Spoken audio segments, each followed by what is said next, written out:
Esto es Roundup, un herbicida para grandes trabajos. Este es el nuevo. Veo que en ese pone biodegradable. Es el antiguo. Ahora no lleva lo de biodegradable, así que ya no debe ser biodegradable. Es el mismo producto, no deben tener derecho a ponerlo ya. Seguro que no es biodegradable. Cuidado que no nos salpique en la cara. No, no, no. No soy un asesino. Estoy seguro de que esta soja Roundup Ready ya está lista para cosechar.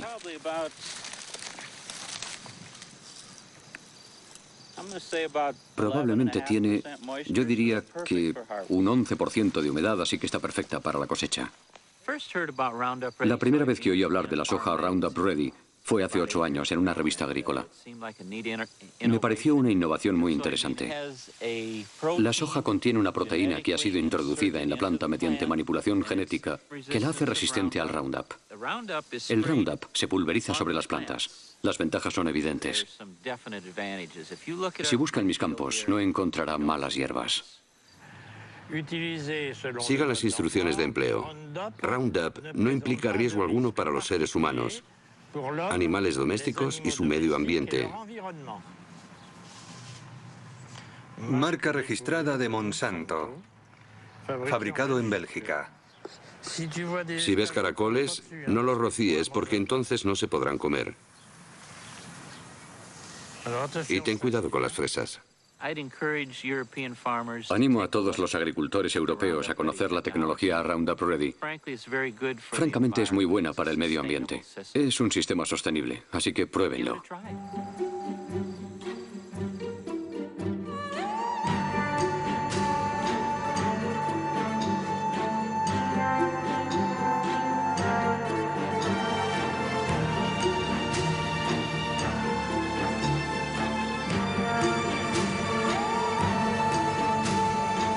El mundo según Monsanto.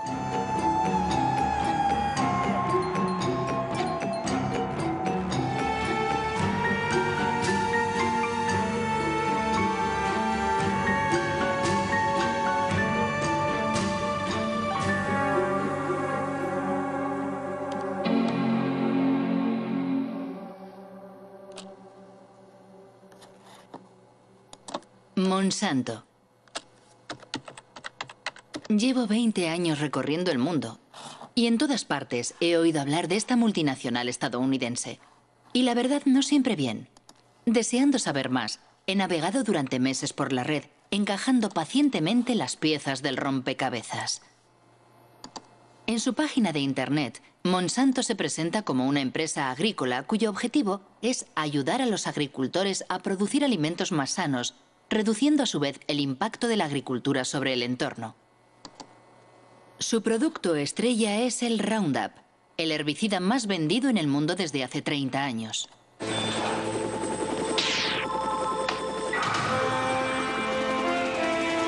Una aplicación y se acabaron las malas hierbas. Roundup. Monsanto es igualmente líder mundial en biotecnología. El 90% de los OMG, organismos modificados genéticamente o transgénicos, cultivados en el planeta son suyos. La gran mayoría fueron manipulados genéticamente para que fueran resistentes a las emisiones de Roundup, como por ejemplo la soja Roundup Ready, literalmente lista para el Roundup.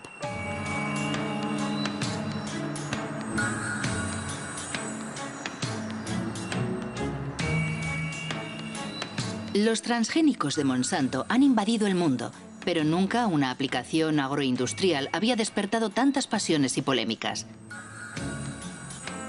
¿Por qué? ¿Cuáles son los riesgos de los OMG? ¿Y puede el pasado de la empresa aclarar lo que realmente es o pretende ser en la actualidad?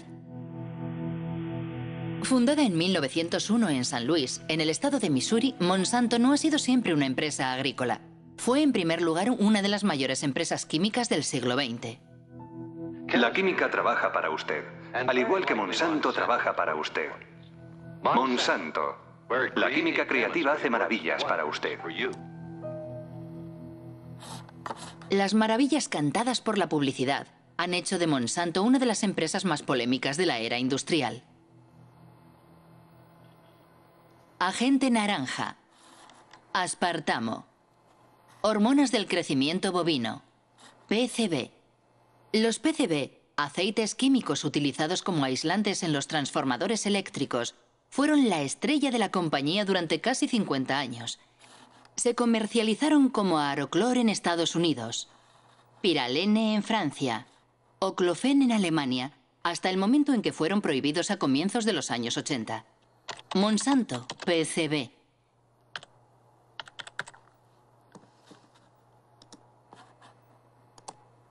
Un artículo de Washington Post de 2002. Monsanto ocultó durante décadas la contaminación por PCB.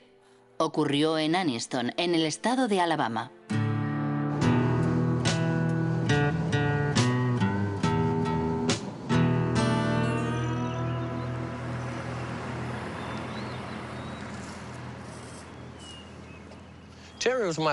Terry era mi hermano pequeño. Murió en 1971 de un tumor cerebral, cáncer de pulmón y una enfermedad coronaria. Tenía 16 años. En los últimos 3 años he perdido a la mayor parte de mis amigos. Murieron a causa de enfermedades como el cáncer, la diabetes, la hepatitis, todas enfermedades relacionadas con los PCB.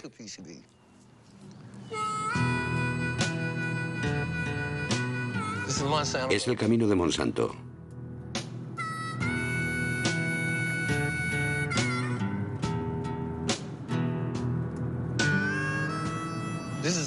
Aquí solo viven negros. Siguen viviendo aquí a pesar de que todas las casas están contaminadas. Hace 6 meses descontaminaron ese jardín de allí. Antes había casas aquí, la gente vivía en ellas, pero todos se tuvieron que mudar y las casas fueron demolidas.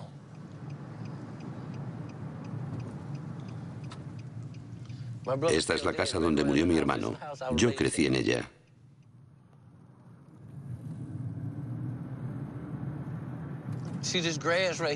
¿Veis aquel talud?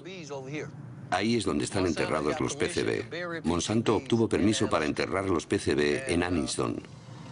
Ese es el canal de Snow Creek, que corre sobre cemento. Salía de la fábrica y vertía los PCB justo aquí. El agua estaba envenenada y no se lo dijeron a nadie, salvo al Estado, que no nos dijo nada.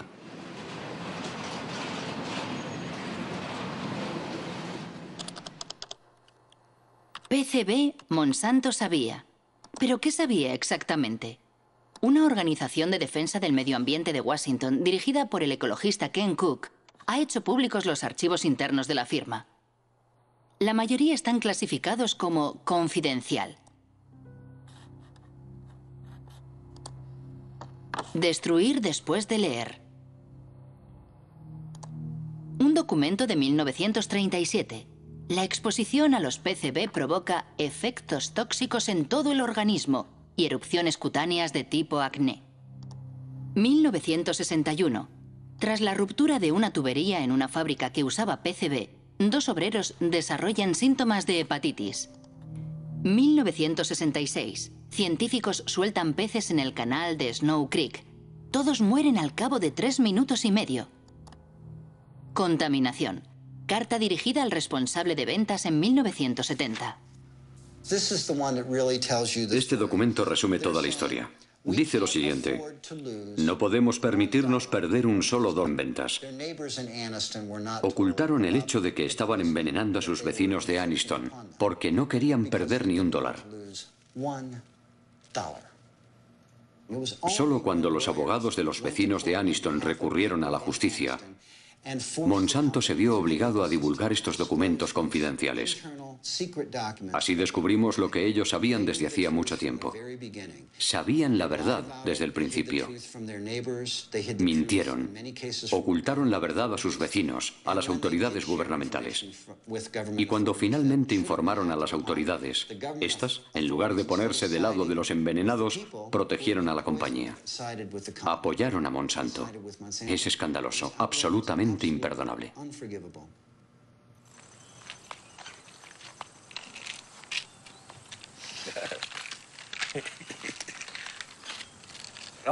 ¿Esta es toda tu medicación? No, no es toda. Tengo más aquí. ¿Cuál es tu tasa de PCB? 63,8 en sangre. En sangre. Si realizáramos una biopsia de su grasa, estaría en lo más alto de la escala con 3 o 4 mil partes por 1000 millones. O más. ¿Cuál es el nivel tolerable? 2 partes por 1000 millones. Ese es el estándar mundial. Pero todos nosotros tenemos en la sangre y en el cuerpo más que en ningún otro lugar del mundo. ¿Es normal hablar del nivel de PCB aquí? Todos hablamos de ello porque es nuestra vida cotidiana. A veces se me acerca un niño y me dice, señor Baker, me han hecho los análisis y tengo 3 partes por 1000 millones. ¿Cuánto tiempo me queda? Es una historia absolutamente terrible. ¿Pero qué piensan los científicos?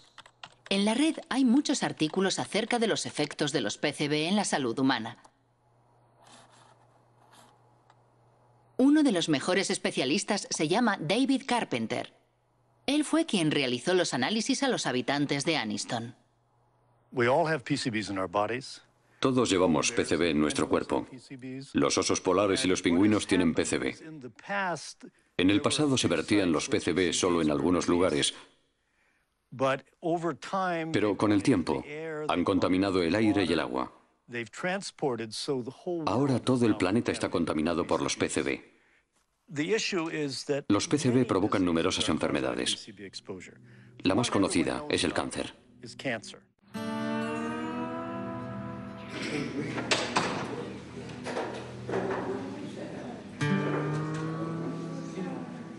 Mis análisis dicen que tengo 202 partes por 1000 millones en mi sistema. Las mujeres contaminadas por PCB dan a luz a hijos con un coeficiente intelectual reducido. 29,6. Los PCB reducen el funcionamiento de la glándula tiroides. 1800. Los PCB alteran las hormonas sexuales. Morir, dejadme morir. Morir en paz. Él pagará, dije entonces. Pagará por todo el daño que nos ha hecho. En 2001, 20.000 vecinos de Anniston presentaron una demanda contra Monsanto. La compañía Isolutia, su filial, fue condenada finalmente a pagar 700 millones de dólares en indemnizaciones a las víctimas, descontaminar el lugar y construir un hospital especializado. Pero ningún directivo de Monsanto ha sido juzgado. En el sistema jurídico americano, es muy infrecuente que los ejecutivos o directivos de la empresa sean considerados responsables penalmente. Sin embargo, tenemos la posibilidad de demandar a las empresas por la vía civil. Y tienen que pagar. En realidad, las indemnizaciones y los intereses que pagan décadas más tarde las empresas solo son una mínima parte de sus beneficios. Por lo tanto, resulta rentable guardar el secreto. Nos preguntamos qué secretos estarán ocultándonos ahora. Nunca podremos confiar en que una gran empresa como Monsanto nos diga la verdad sobre un producto o un problema de contaminación. Jamás. No podemos confiar en Monsanto, dice Ken Cook. Y si tomamos como ejemplo el Roundup, el herbicida favorito de los jardineros y agricultores, ¿qué es exactamente? Es el nombre comercial dado por Monsanto al glifosato, un herbicida no selectivo o total, porque destruye todas las plantas. Lanzado al mercado en 1974, obtuvo un éxito fulgurante porque Monsanto afirmó siempre que era biodegradable y bueno para el entorno. Le presentamos Roundup, el primer herbicida biodegradable. Destruye las malas hierbas desde el tallo a las raíces y no contamina la tierra ni el hueso de Rex. Roundup, el herbicida con el que da gusto quitar las malas hierbas. Roundup, biodegradable. Ken Cook tiene razón. La empresa ha sido condenada 2 veces por publicidad engañosa. La primera en Nueva York, en 1996. La segunda en Francia, el año pasado. Los jueces consideraron que las menciones biodegradable, deja el suelo limpio y respeta el medio ambiente eran mensajes publicitarios engañosos.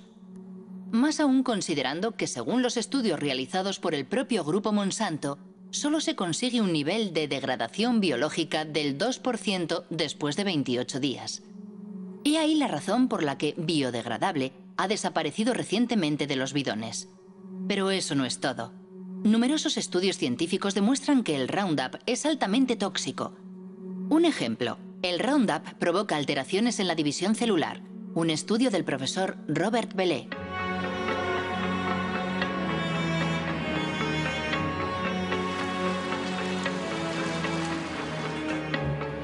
El profesor Bellet trabaja para el CNRS y el Instituto Pierre y Marie Curie. Ha estudiado los efectos del Roundup sobre óvulos fecundados de erizos de mar. La gran sorpresa fue que el Roundup afectaba a la división celular. Enseguida observamos que el Roundup alteraba el proceso de la división celular, no al mecanismo de la división, sino a los mecanismos que controlan la división de las células. Es necesario comprender cómo se origina un cáncer. Al principio las células no son cancerosas, pero a partir de un determinado momento se producen modificaciones en ellas y la modificación principal es lo que se denomina la inestabilidad desde el punto de vista genético. Y esa es la primera alteración que hemos observado y demostrado para el Roundup. Por eso mantenemos que, en nuestra opinión, el Roundup induce las primeras etapas que conducen al cáncer. Y tenemos cuidado de no decir inductor del cáncer, porque el cáncer lo veremos dentro de 30 o 40 años. Inmediatamente cuando obtuvimos esos resultados, nos dimos cuenta de la importancia que podía tener para la gente que lo usa, porque las dosis con que trabajamos son muy inferiores a aquellas que utiliza la gente. Y pensamos, rápido, es necesario alertar lo antes posible y de la mejor forma posible a la opinión pública. Y para hacerlo pensé que lo mejor sería dirigirme a mis superiores y me sorprendió un poco, la verdad, muchísimo, cuando me sugirieron o incitaron vehementemente a que no hiciera públicos los resultados porque detrás estaba la cuestión de los transgénicos. Es una historia increíble. Se ha ocultado la toxicidad del Roundup para proteger el desarrollo de los transgénicos. Remontémonos al inicio de la historia de los transgénicos. Según la página web de Monsanto, la soja Roundup Ready fue el primer cultivo transgénico autorizado en Estados Unidos en 1996. Sus productores están agrupados en la ASA, la Asociación Americana de la Soja, cuya dirección puede encontrarse en la página de Monsanto. John Hoffman, su vicepresidente, es un defensor incondicional de la biotecnología. En primavera, hacia el 1 de mayo, fumigo una vez con Roundup para matar las malas hierbas. Y después, 6 o 7 semanas más tarde, hago una segunda aplicación. Y eso es suficiente para todo el año. Antes de que existiera el método Roundup Ready, los campos estaban llenos de malas hierbas. Teníamos que buscarlas y arrancarlas con las manos. Era mucho trabajo. El sistema Roundup Ready me permite ahorrar tiempo y dinero. Aparentemente, la nueva maravilla de Monsanto lo tiene todo para seducir a los agricultores. Pero ¿cómo funciona? ¿Cómo puede sobrevivir la soja a las emisiones de Roundup? Esto es una célula de soja. El corazón de la célula, el núcleo, contiene su ADN, la estructura genética de la soja. Para crear su transgénico, Monsanto atravesó la frontera entre las especies. Sus investigadores han seleccionado un gen procedente de una bacteria que le hace resistente al Roundup. El gen se fija a partículas de oro microscópicas que se bombardean sobre las células de soja con un cañón de genes. El gen penetra en el ADN y fabrica una proteína que permite a la planta resistir al Roundup. Cuando el herbicida es pulverizado, mata a todas las malas hierbas excepto a la soja. A decir verdad, es una extraordinaria hazaña tecnológica. Pero igualmente, la soja destinada a ser fumigada por un potente herbicida terminará en el plato del consumidor. Imaginamos que, por lo tanto, fue cuidadosamente estudiada antes de su comercialización. ¿Quién era el ministro de Agricultura en la época? Dan Glickman, ministro de Bill Clinton entre los años 1995 y 2000.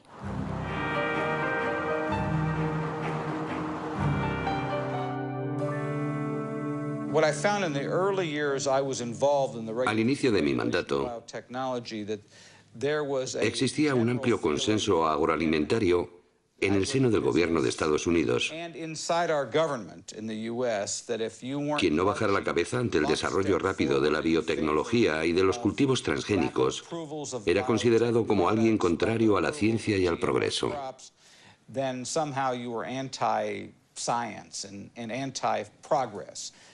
Sinceramente, pienso que deberíamos haber hecho más pruebas. Pero las empresas agroindustriales no querían porque habían hecho inversiones enormes para desarrollar esos productos. Y como responsable del organismo regulador de la agricultura, sufrí muchas presiones para que, digámoslo así, no fuera demasiado exigente. La única vez que me atreví a hablar durante el mandato de Clinton, recibí un buen tirón de orejas, no solo por parte de la industria, también por la gente del gobierno. De hecho, pronuncié un discurso en el que decía que era necesario estudiar con mayor rigor la regulación de los transgénicos. Y había personas dentro del gobierno Clinton, sobre todo en el área de comercio exterior, que se enfadaron conmigo. Me dijeron, ¿cómo puedes, tú que trabajas en agricultura, poner en duda nuestro sistema de regulación? Hasta aquí todo está claro. En Estados Unidos, el ministro de Agricultura no da la talla ante los intereses de las multinacionales. Pero, ¿cómo están regulados los transgénicos en Estados Unidos? El texto más importante ha sido publicado por la FDA, la Food and Drug Administration, la agencia encargada de la seguridad de los productos alimentarios y de los medicamentos. Título: Alimentos derivados de nuevas variedades de plantas. Fecha: 29 de mayo de 1992. Principio 1. Los alimentos obtenidos por modificación genética están sometidos a la misma regulación que los obtenidos mediante el cruce tradicional de plantas. Resumiendo, la FDA decidió no crear una categoría especial para los transgénicos. Para más preguntas, dirigirse a James Mariansky, quien entonces dirigía el Departamento de Biotecnología.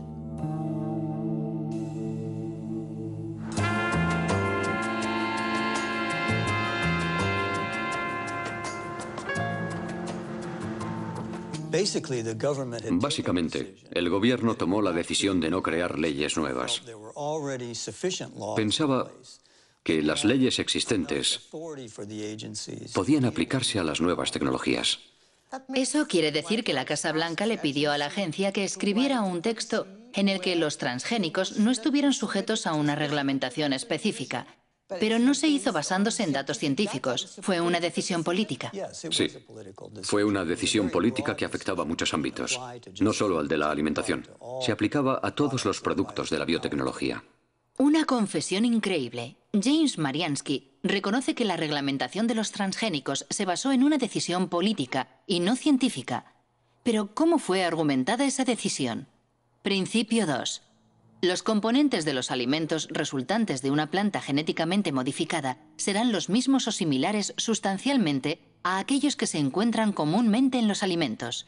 Dicho de otra forma, la FDA considera a priori que una planta modificada genéticamente es similar a una planta convencional.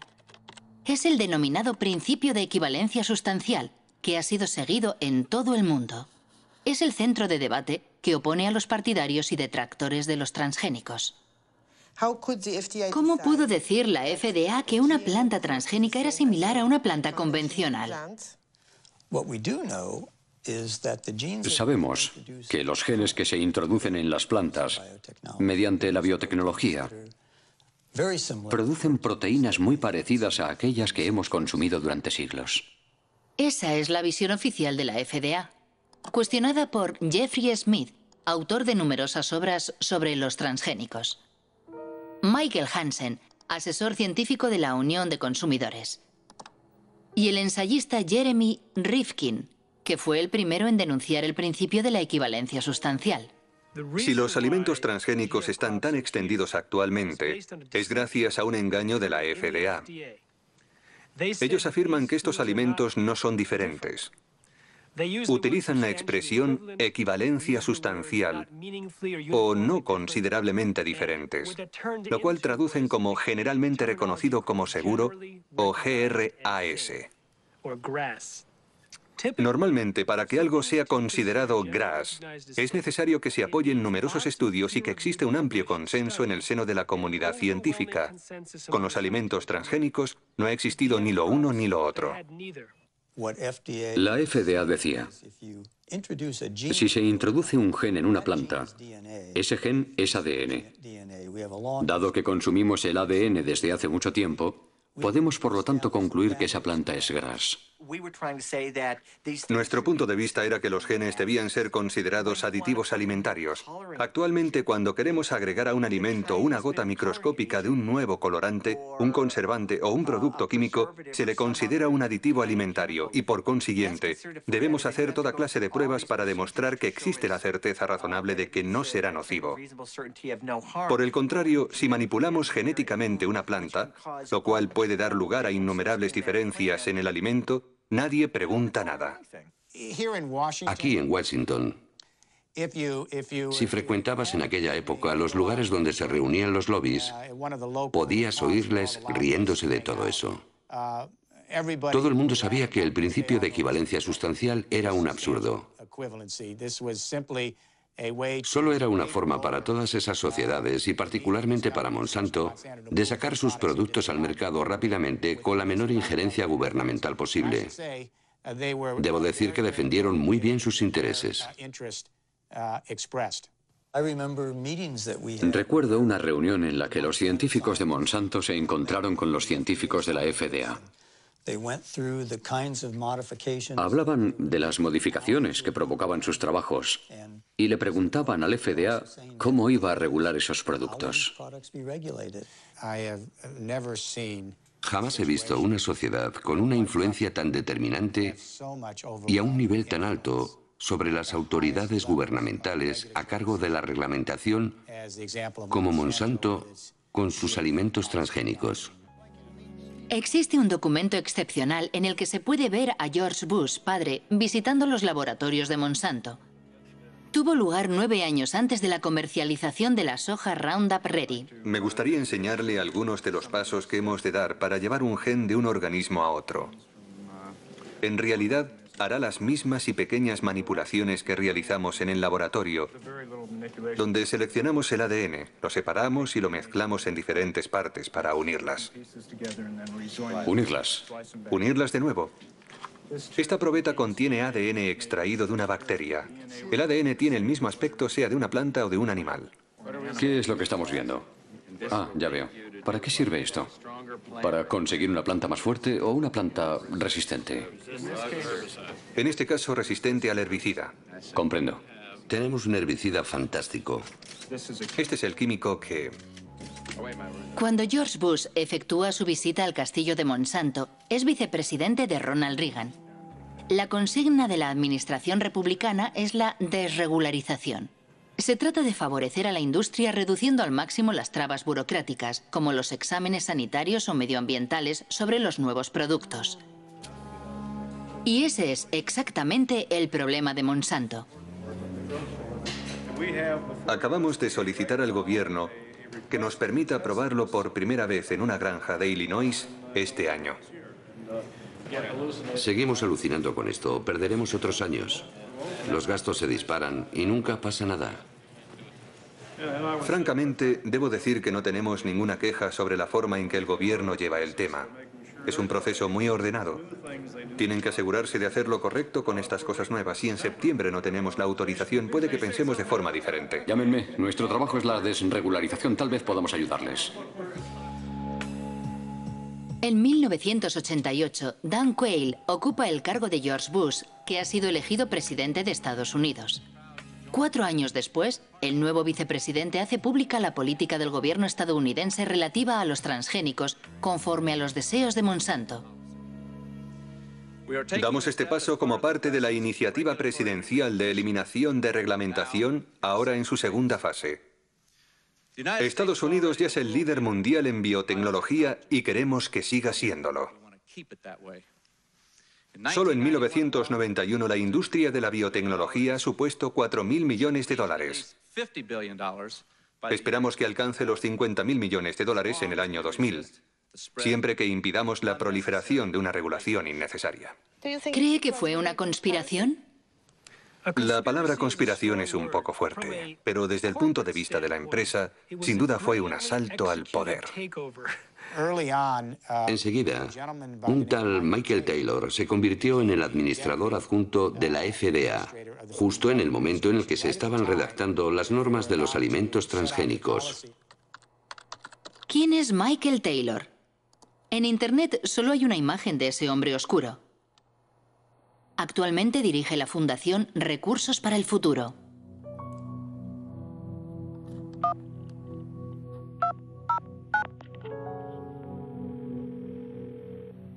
Hola, soy Marie-Monique Robin.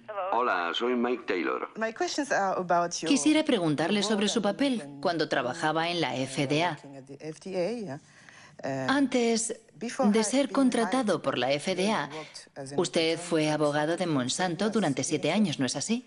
Bueno, era socio de un bufete de abogados del cual Monsanto era cliente y trabajé en algunos asuntos de Monsanto, sí. Ajá. Aparentemente, si lo que he leído es cierto, la FDA creó un cargo nuevo para usted, jefe de la Comisión de Reglamentación. Bueno, ¿Se trataba de una necesidad específica de la FDA en aquel momento debido a los nuevos transgénicos? yo no tuve nada que ver con los alimentos transgénicos, nada en absoluto. Yo no fui el creador de esa política, pero eso es, simplemente, eso es falso. Llegó a la FDA en julio de 1991. Hasta esa fecha había trabajado en el bufete de abogados King y Spalding.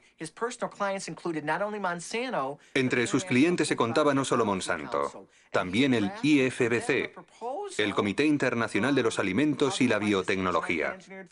Escribió un documento para el IFBC explicando la manera en la que al Consejo le gustaría que se reglamentaran los alimentos transgénicos. Si comparamos la propuesta de Michael Taylor para el IFBC y el texto publicado por la FDA, son muy parecidos. Si él no es el autor del reglamento, entonces alguien cogió su documento y lo modificó levemente antes de publicarlo. El señor Taylor era entonces el comisario adjunto y fue él quien dirigió el proyecto. Él era el jefe, el autor del reglamento, el responsable de llevar el proyecto a buen término. Monsanto supo llevar perfectamente el juego político y legal. Desempeñó un papel clave en la aprobación de la comercialización de las hormonas de crecimiento bovino y en la manera en que el gobierno americano ha administrado la biotecnología. Michael Hansen acaba de mencionar la hormona del crecimiento bovino. ¿De qué se trata? Al parecer es una hormona transgénica que se le inyecta a las vacas para aumentar su producción láctea un 20%. Lo mínimo que se puede decir es que no le gusta a todo el mundo. La hormona es una amenaza para nuestra salud. Veneno mortal. Manipulación. Bautizada como RBGH, hormona recombinante de crecimiento bovino, el producto es comercializado por Monsanto desde 1994 con el nombre de Posilac.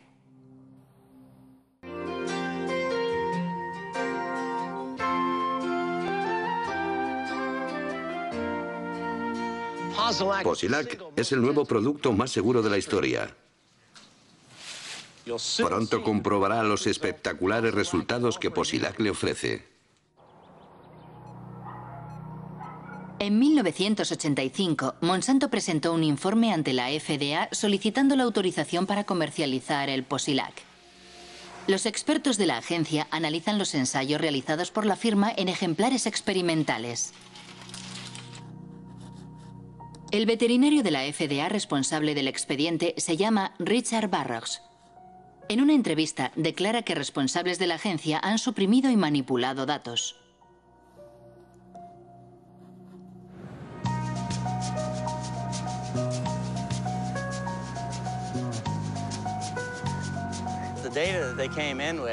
Los datos científicos que la empresa enviaba no tenían en cuenta las necesidades de los productores de leche. A saber, 2 cuestiones clave. Enfermedades como la mastitis, es decir, la infección de las ubres, y los problemas de reproducción. Cuando vi que faltaban aquellos datos, les dije, chicos, tenéis que recoger más información. Eso les retrasó de 2 a 3 años. ¿Informó a la FDA de sus preocupaciones? Poco a poco me fueron marginando. Mi jefe puso a sus colaboradores a cargo del expediente y yo tuve cada vez menos acceso a los datos, incluidas cosas que había pedido personalmente, como los estudios sobre la mastitis. Me convertí en un obstáculo, así que decidieron eliminarme y apartarme del trabajo. Hasta que finalmente me despidieron. Me acompañaron hasta la puerta y allí se terminó todo para mí. ¿Recibió amenazas? Sí, de los abogados de Monsanto. Cuando recurrí mi despido ante la justicia, ellos le dijeron a mi abogado que me denunciarían si revelaba secretos de la empresa para mi defensa. Finalmente, la FDA sería condenada a readmitir al veterinario demasiado concienzudo, quien, asqueado, terminaría renunciando. Pero eso no es todo. En Internet se habla también de documentos robados a la FDA y enviados al profesor Samuel Epstein, dirigente de la Coalición por la Prevención del Cáncer.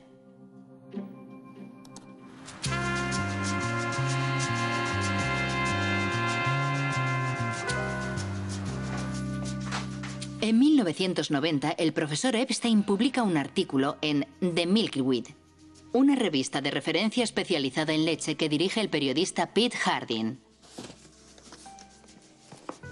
Una primicia basada en documentos secretos que los dos hombres investigaron minuciosamente.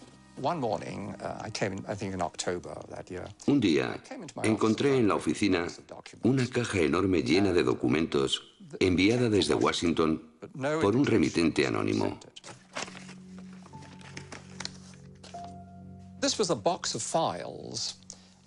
La caja contenía todos los datos de los estudios veterinarios que Monsanto había enviado a la FDA desde hacía 6 años. Una auténtica maravilla. La mayor parte de los documentos son originales, con la frase información interna y confidencial que no puede ser reproducida, revelada o enviada fuera de la empresa sin la debida autorización. Justo lo que un periodista de investigación desea publicar.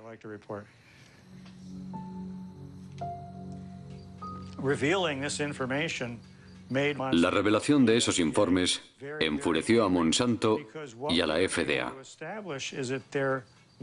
Nosotros demostramos que los cambios fisiológicos observados en los animales tratados con la hormona eran dramáticos.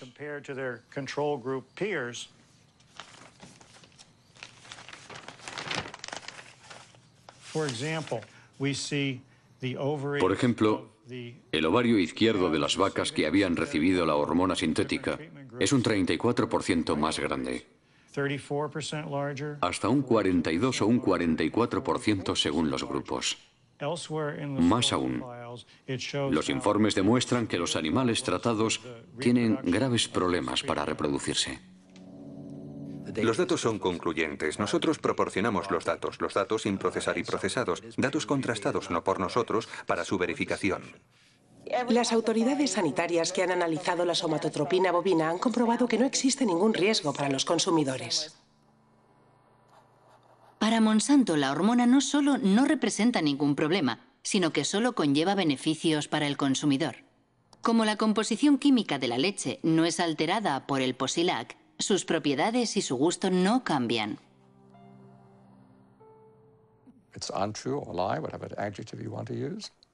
No es verdad, es mentira. Es un producto muy diferente por muchas razones.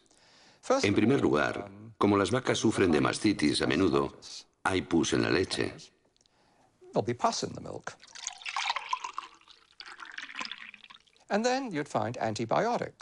Además, debido al tratamiento de la mastitis, se encuentra una gran cantidad de antibióticos en la leche.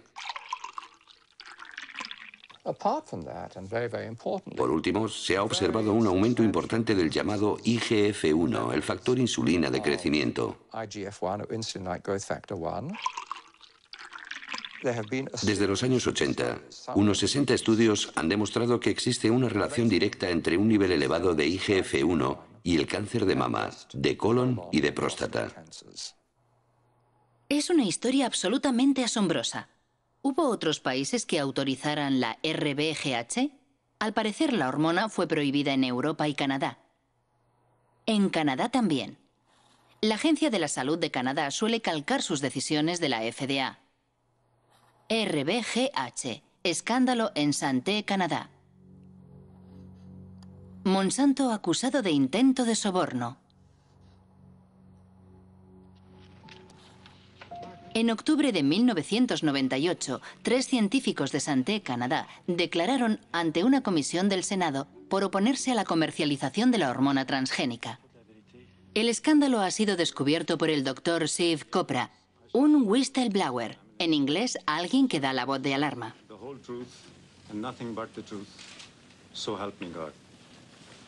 Me pregunto qué verdad voy a decir. La verdad que yo conozco o la que el ministerio me dice que diga. Y este es mi conflicto. Le hago esta pregunta a los 3. ¿Monsanto se puso en contacto con alguno de ustedes? Doctora Haydon. Asistí a una reunión en 1989-90 con representantes de Monsanto y el Dr. Drennan, mi superior, y también el Dr. Messier. La compañía nos ofreció de 1 a 2 millones de dólares. No sé lo que sucedió después, pero mi director dijo después de la reunión que iba a presentar un informe sobre lo ocurrido a sus superiores. ¿Cómo reaccionó Monsanto? Bien, Monsanto no negó que hubiera ofrecido 2 millones de dólares durante aquella reunión. Después dijeron que había sido una propuesta para hacer más investigaciones en Canadá sobre la vaca canadiense. En cualquier caso, el resultado es que la hormona transgénica no ha sido autorizada en Canadá. Tras las revelaciones de Canadá, el Parlamento Europeo la prohibió para siempre. Después, de repente, Margaret Haydon, Gerard Lambert y yo fuimos despedidos por desobediencia. ¿Fueron despedidos? Sí, nos despidieron y llevamos el asunto a los tribunales. No a la hormona del crecimiento bovino. En Estados Unidos, el Congreso había abierto también una investigación a petición de los detractores de la hormona transgénica. Entre otras cosas, denunciaban la prohibición de etiquetar la leche según su origen, lo cual impedía elegir a los consumidores. Curiosamente, la investigación nunca concluyó. La hormona de crecimiento bovino BGH es una prueba de la aceptación de la ingeniería genética por el consumidor. ¡A la basura! ¡A la basura! ¡A la basura!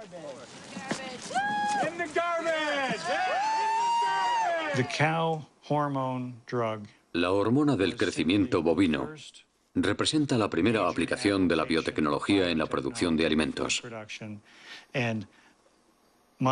Y Monsanto es una multinacional muy poderosa con muchos contactos en las altas esferas del Estado. Para el gobierno federal, el desarrollo de la biotecnología supone una apuesta tan importante que prefiere ignorar estas cuestiones, digamos secundarias, que son la salud de las vacas o de los consumidores. La razón por la cual la FDA ha autorizado la comercialización del RBGH es que numerosos antiguos empleados de Monsanto ocupan puestos clave en la FDA. Entraron en la agencia para conseguir que ésta aprobara el producto. Es lo que llaman las puertas giratorias, con un efecto de doble hélice. ¿Puertas giratorias? Sí, las puertas giratorias. No solo en agricultura hay puertas giratorias. Las hay en muchos sectores. Donald Rumsfeld fue director general de Shell, una filial de Monsanto. El antiguo embajador estadounidense de Comercio Exterior, Mickey Cantor, fue consejero de administración de Monsanto. Clarence Thomas, juez de la Corte Suprema, trabajó para Monsanto. Monsanto, puertas giratorias, en francés las sillas musicales. Estado de la cuestión no exhaustivo en 1999. Linda Fisher pasa de la EPA a la Agencia de Protección Ambiental a Monsanto. Michael Friedman de la FDA a Monsanto. Marshall Hale y Josh King de la Casa Blanca a Monsanto. Margaret Miller de Monsanto a la FDA. William D. Ruckelshaus de la EPA a Monsanto. Sin olvidar a Michael Taylor, que ha hecho varias veces el camino de ida y vuelta. Una vez terminada su misión en la FDA, ¿fue nombrado vicepresidente de Relaciones Públicas de Monsanto? Sí.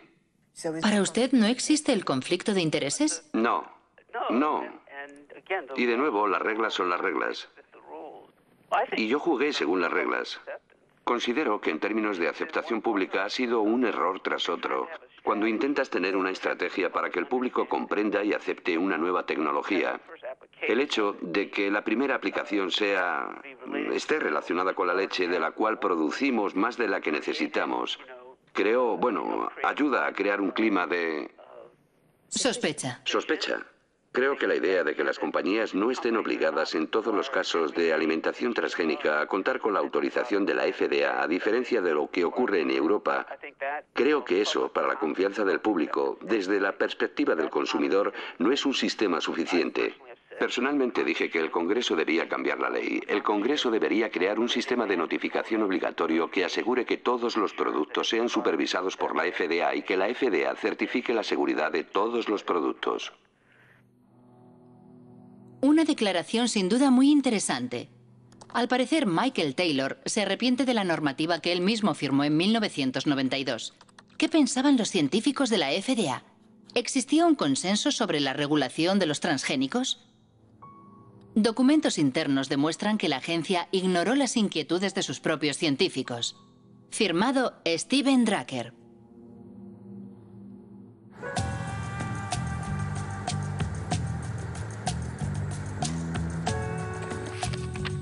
Steven Drucker es un abogado que trabaja para una coalición de organizaciones no gubernamentales.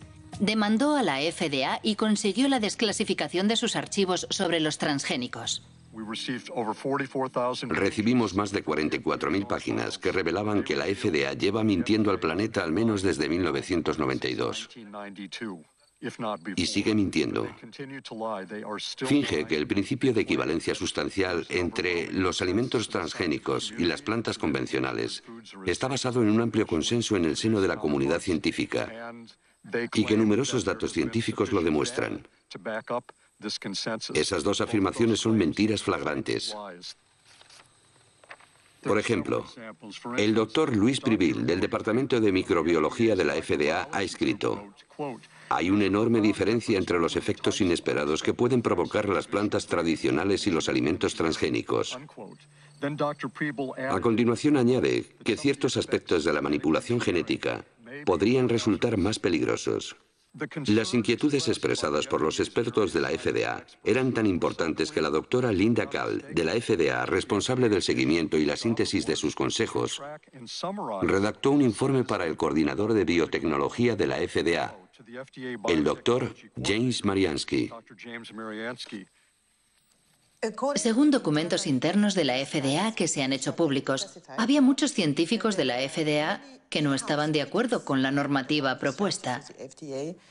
Por ejemplo, aquí tengo el informe que Linda Kahl le envió. Sí. Sí. Ella decía, los procesos de manipulación genética y de cruce tradicional son diferentes. De cruce tradicional son diferentes. Y según los expertos de la agencia, conllevan riesgos diferentes. Conllevan riesgos diferentes.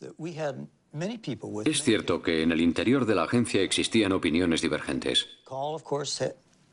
Eso es lo que Linda Kahl resume en su informe. Pero cuando terminamos de redactar la normativa, todos los científicos estaban de acuerdo. Por supuesto que la FDA había investigado el uso de la manipulación genética, pero no tenían ninguna información que indicara que la técnica en sí pudiera crear productos diferentes en términos de calidad o seguridad.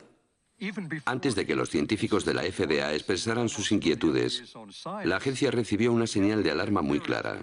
En efecto, el primer aditivo alimentario manipulado genéticamente y comercializado en el mercado estadounidense había provocado una grave epidemia. ¿Recuerda lo que sucedió con el L-triptofán en 1989? Sí.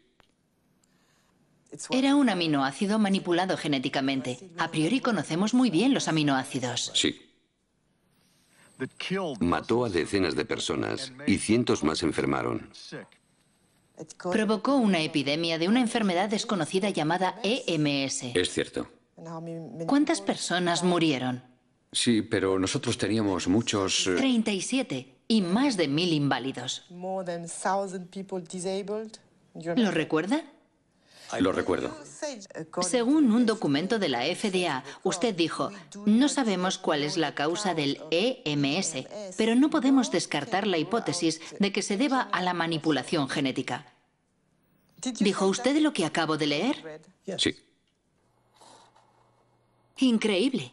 James Mariansky no descartaba que la manipulación genética pudiera provocar efectos inesperados, pero no movió un dedo. ¿Hay científicos independientes que hayan trabajado sobre esta cuestión crucial para los consumidores? Arpad Pusztai, un renombrado científico, perdió su trabajo después de expresar sus inquietudes sobre los transgénicos. Ocurrió en 1998.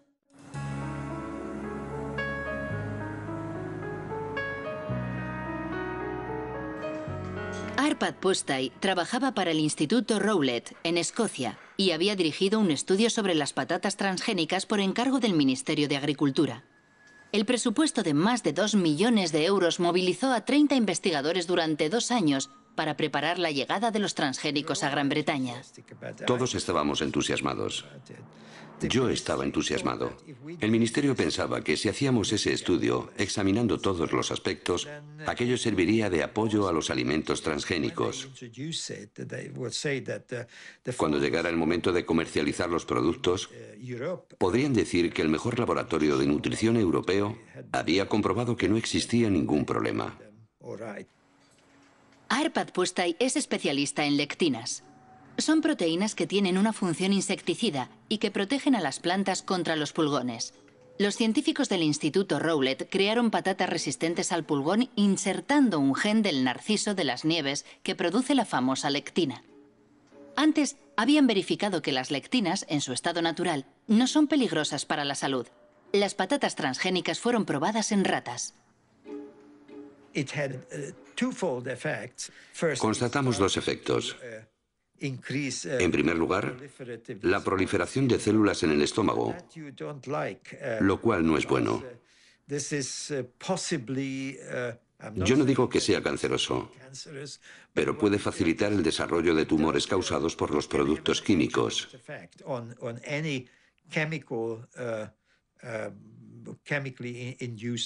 Además, el sistema inmunitario del estómago estaba alterado. No sabemos si eso es bueno o malo, pero en cualquier caso, el organismo trataba a las patatas como cuerpos extraños.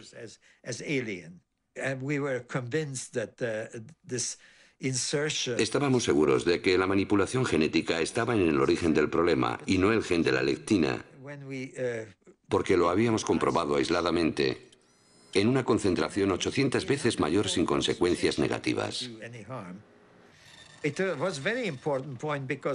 Era muy importante porque la FDA hablaba en la época de una tecnología neutra.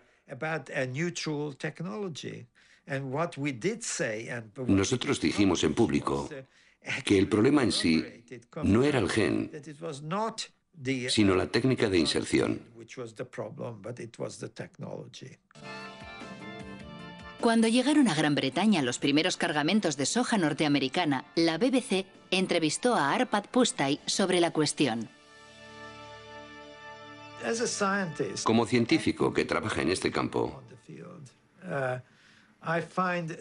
considero que es muy injusto utilizar a nuestros conciudadanos como cobayas.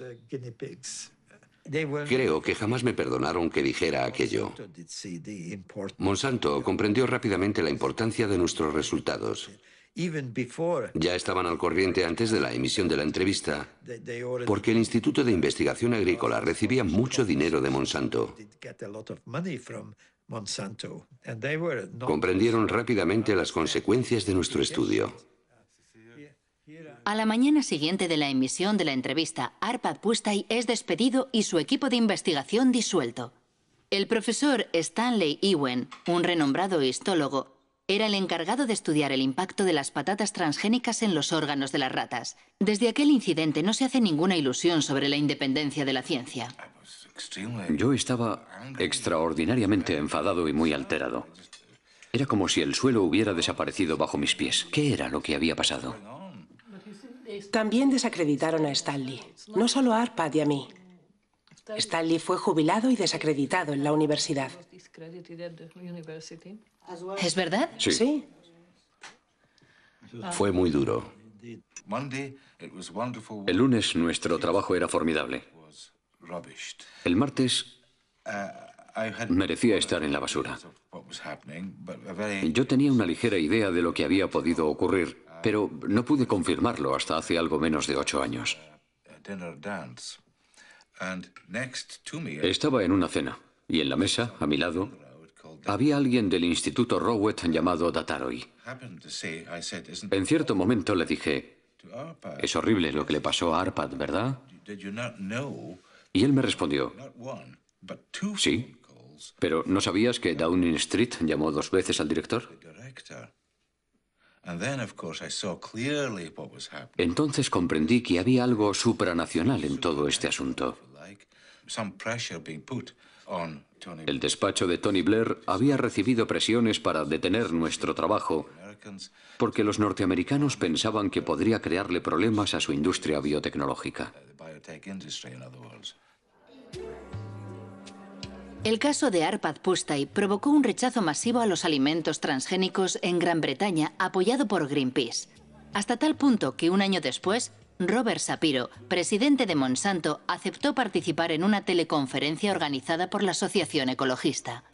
Es el único documento filmado que existe del antiguo presidente, que había inclinado a la compañía al área de la biotecnología, lanzando un nuevo lema: alimento, salud y esperanza. Monsanto hizo grandes esfuerzos para imponer sus productos en todos los ámbitos con el apoyo pleno de las multinacionales fabricantes de alimentación, distribuidores, empresas de comunicación, agencias estatales e incluso gobiernos. No se comportan como una empresa que ofrece vida y esperanza, sino como matones que intentan imponer sus productos. Sí, soy un matón, pero me parece que no soy un matón con éxito. Me gustaría empezar señalando que la biotecnología es una herramienta. La biotecnología en sí misma no es ni buena ni mala. Puede usarse bien o muy mal. Los productos que están en el mercado han sido comprobados por los órganos de vigilancia que la sociedad ha establecido con el fin de asegurar no solo su seguridad, también la seguridad medioambiental de estos productos.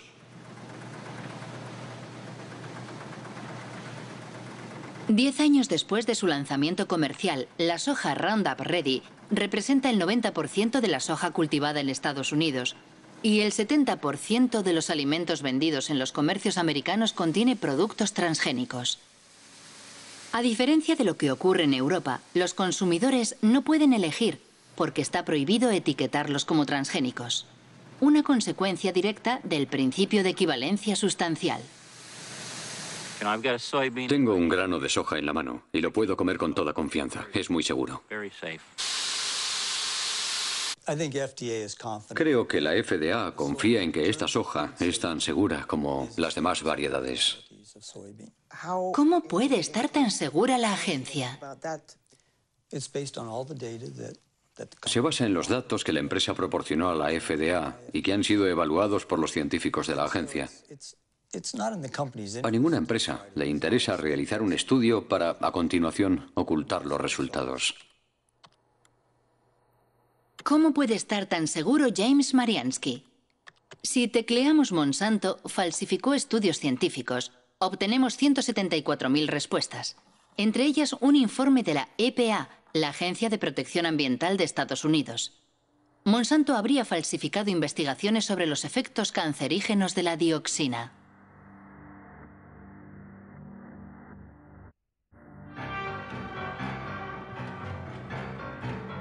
La historia comienza en Nitro, en una fábrica de Monsanto que fabrica un potente herbicida denominado 245T. En 1945, una explosión provoca efectos inesperados. 228 obreros desarrollan una enfermedad muy desfigurante, el cloracné. La causa es la dioxina, un subproducto altamente tóxico que contiene el 245T.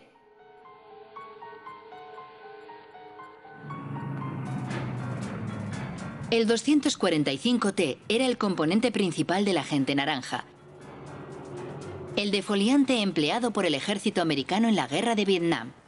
En los años 60, 40 millones de litros de agente naranja fueron arrojados en el sur del país, es decir, 400 kilogramos de dioxina pura. 3 millones de personas fueron contaminadas, entre ellas miles de soldados americanos. 40 años después de la guerra, la dioxina continúa causando víctimas.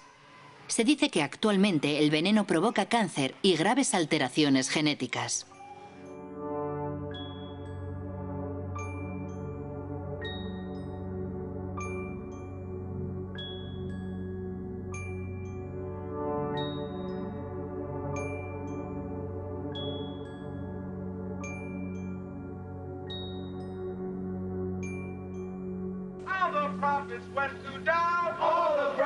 En 1978, cuando los veteranos de guerra estadounidenses demandaron a los fabricantes del agente naranja, exigiendo una indemnización, Monsanto financia 3 estudios sobre los efectos a largo plazo de la dioxina.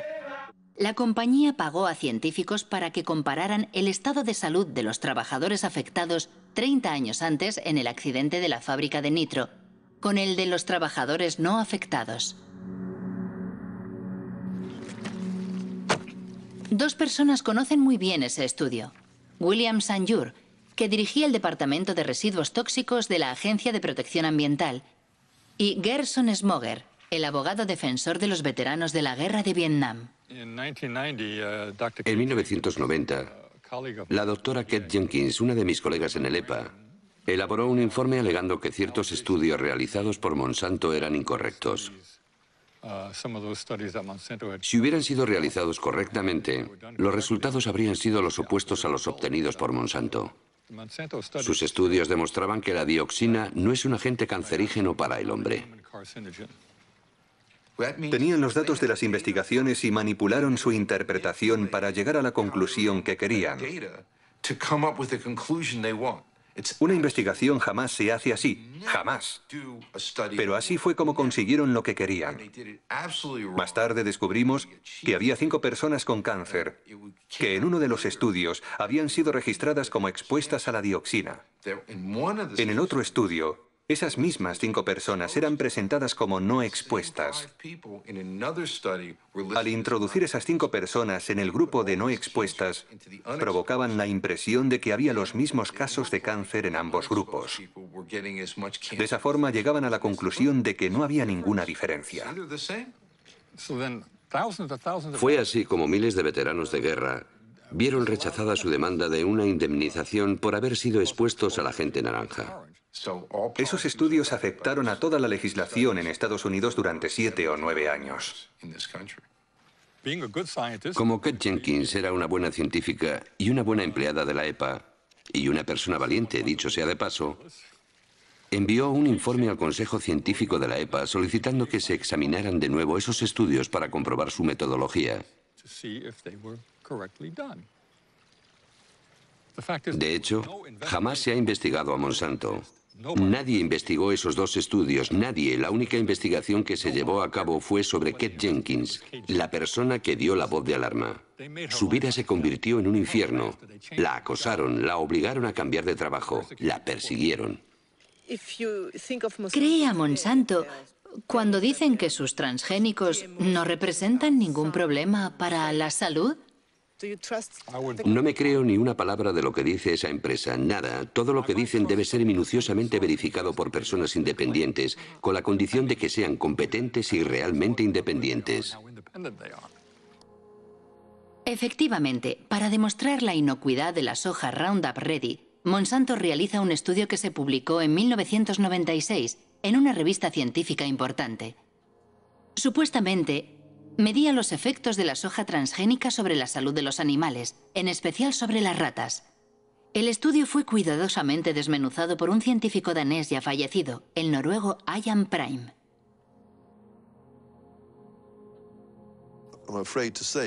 Para mí, este estudio tiene muy poco valor.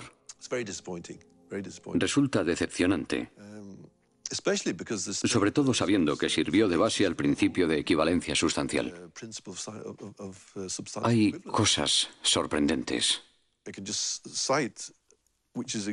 Por ejemplo, esta frase: los estudios sobre la alimentación de los animales nos proporcionan la seguridad parcial de que no hay cambios importantes. ¿Cómo que parcial? Eso no es suficiente. Yo quiero el 100% de seguridad. Por ejemplo, en la página 723 se puede leer: salvo por su coloración más marrón, los hígados parecían normales durante la autopsia. ¿Cómo se puede decir eso sin estudiar el interior del hígado? Sin estudiar las muestras al microscopio para ver si no hay diferencias. Además, usaron ratas viejas. Cuando se quieren ocultar los problemas, no hay nada mejor que coger animales adultos, porque son los jóvenes los que permiten observar si se ha producido alguna modificación. Podemos afirmar que se trata de mala ciencia, porque proporcionan muy pocos datos.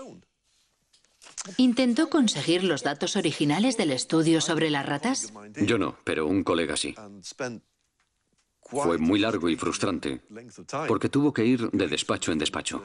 Y finalmente, la respuesta fue negativa. Si no hay nada que ocultar, no debería ser un problema. Los datos deberían estar a disposición de todo el mundo para que se pueda trabajar con ellos. Pero cuando vemos que se ocultan los datos, todos sospechamos. Nos preguntamos por qué los ocultan así. De cualquier forma, una cosa es segura. Fue gracias a esos estudios insuficientes por lo que los transgénicos de Monsanto invadieron el mundo, principalmente América del Norte y del Sur, Asia y Australia. En 10 años los cultivos transgénicos se han extendido por más de 100 millones de hectáreas. El 70% son resistentes al Roundup y el 30% restante ha sido manipulado genéticamente para fabricar un insecticida denominado BT. Desde 2001, la compañía publica un documento titulado The Pledge, la promesa, una especie de carta ética en la que intenta responder a sus detractores justificando sus prácticas. En el corazón de su oposición a los transgénicos se encuentra singularmente la cuestión de las patentes. Eso que Monsanto llama sus derechos de propiedad intelectual, que deben proteger sus inversiones. En América del Norte, cualquier granjero que compre semillas transgénicas debe firmar un contrato de empleo de la tecnología, mediante el cual se compromete a respetar la patente que la compañía posee sobre el gen manipulado. En Estados Unidos, los alimentos transgénicos están protegidos por la ley de patentes. Por esa razón, no tengo derecho a guardar granos para sembrarlos el año siguiente. Es una protección para Monsanto y las empresas dedicadas a la biotecnología, porque han invertido muchos millones de dólares para crear esta tecnología nueva. ¿Cómo puede saber Monsanto que alguien ha vuelto a plantar sus semillas?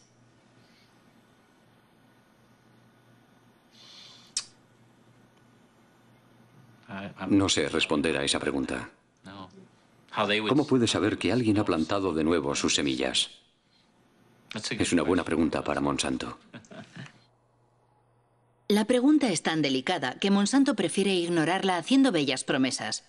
En el caso de que aparecieran variedades que nos pertenecen, de forma no intencionada, en las tierras de un agricultor, nos comprometemos a encontrar una solución que satisfaga tanto al agricultor como a nosotros.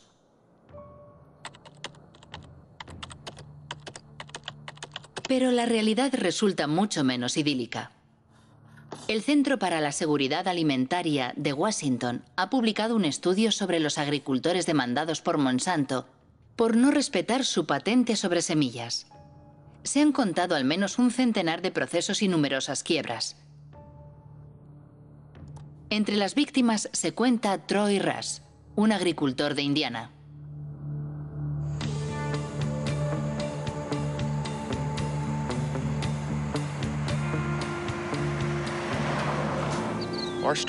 Nuestra historia comienza en 1999. Un caballero, y no es el término más apropiado, se presentó en la granja de mis padres. Dijo que era un detective privado contratado por Monsanto. Nos dijo que estaba investigando a agricultores sospechosos de haber guardado una parte de sus semillas. Nos preguntó directamente si ese era nuestro caso. Le contestamos que no, y le enseñamos las facturas de compra de herbicidas y grano.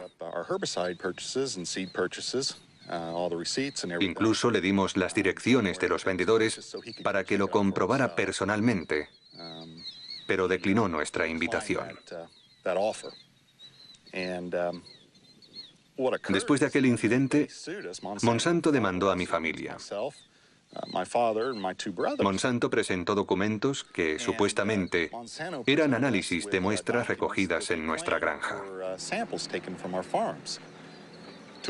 Para obtener las muestras, Monsanto tuvo que entrar en nuestras tierras sin autorización y robarlas. Recuerdo que aquel año habíamos plantado 200 hectáreas de soja Roundup Ready. Era un contrato que teníamos con un productor de semillas para producir simiente. El contrato era muy preciso porque indicaba dónde íbamos a sembrar. Era muy fácil de comprobar y todo el mundo lo sabía. ¿Por qué negociaron un acuerdo amistoso con Monsanto? Al cabo de 2 años y medio, la familia estaba completamente destrozada a causa del estrés. Sus acciones amenazaban el trabajo de 5 generaciones. Si Monsanto hubiera ganado, lo habríamos perdido todo. Y ellos se lo habrían quedado todo. Todo. Buenos días. Buenos días, señor. ¿Cómo estás hoy, Troy? Bien, ¿cómo estás? ¿Cómo va todo? Bien. Troy Rush y David Runyon cultivan soja tradicional. Los dos han sido víctimas de lo que en Estados Unidos llaman la policía de los genes. Creada por Monsanto para imponer su ley en los campos, la policía de los genes siembra el terror en el campo norteamericano, donde se denuncian los métodos totalitarios de un mundo dominado por los transgénicos. Troy, me gustaría que vieras unas fotos. Mira lo que hice para impedirles que volvieran a entrar en mis tierras.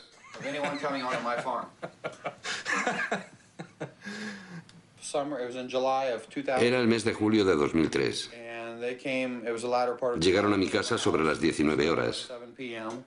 ¿Quiénes fueron? Los empleados de Monsanto. Me enseñaron su tarjeta de visita y me hicieron algunas preguntas sobre mis cultivos de soja, de maíz y sobre dónde vendía mi cosecha.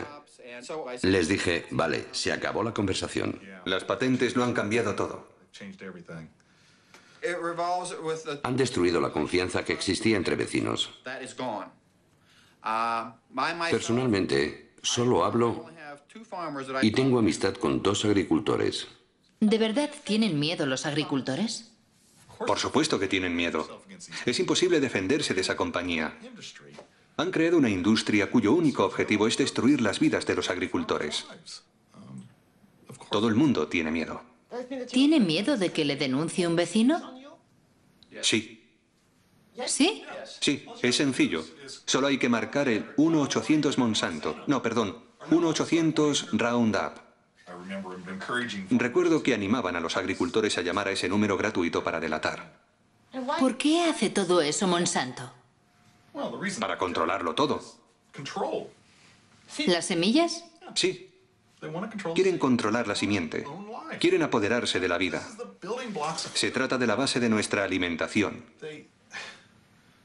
Quieren apoderarse de la comida, de toda la alimentación. Entre 1995 y 2005, Monsanto adquirió una 50 de compañías semilleras en todo el mundo. Esas adquisiciones afectan a las semillas de soja, maíz, algodón, de trigo, pero también de legumbres, tomates, patatas y sorgo. Por doquier crece la inquietud por este monopolio que, a la larga, podría conducir a la desaparición pura y dura de todas las semillas no transgénicas. No es esa la opinión de Monsanto, que defiende los beneficios de la biotecnología, especialmente en los países en vías de desarrollo como India. Nuestros productos reportan importantes beneficios económicos no solo a los grandes productores, también a los pequeños. Por lo general ofrecen cosechas de mejor calidad y una rentabilidad más alta.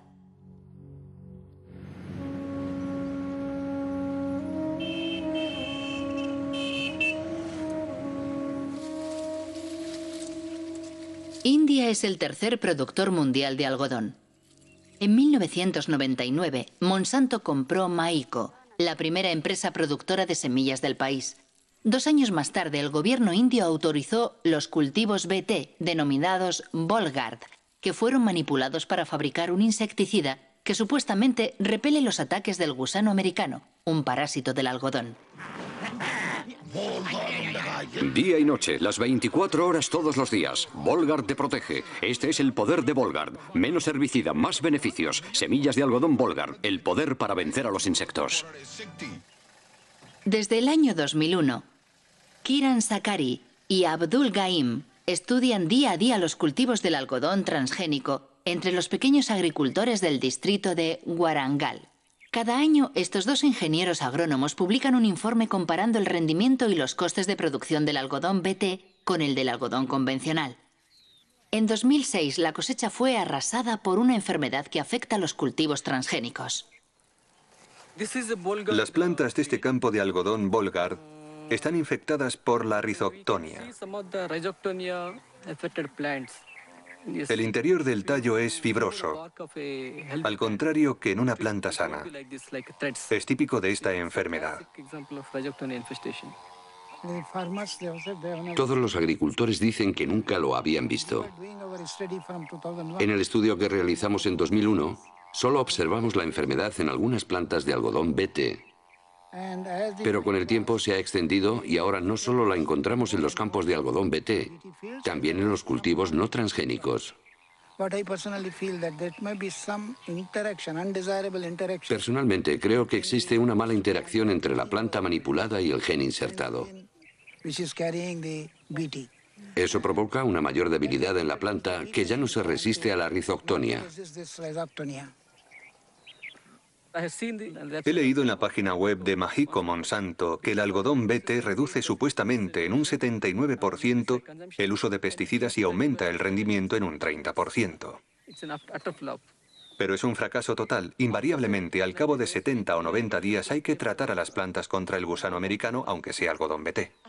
¿Cómo se explica que tantos agricultores compren semillas BT? Para los campesinos la oferta es muy reducida. Después de la última cosecha era muy difícil encontrar semillas en el mercado que no fueran BT.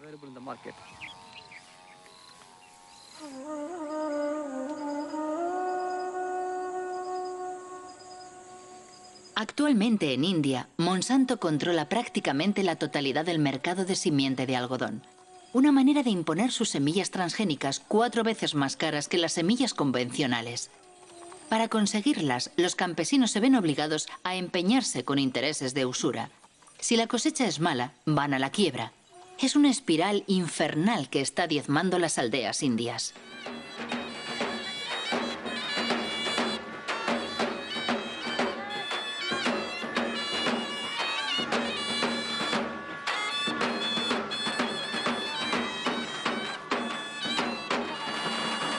¿Por qué razón se suicidó?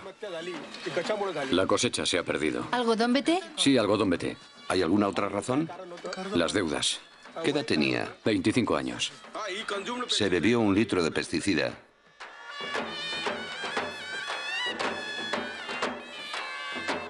¿Es el primer suicidio en la aldea? No. El segundo.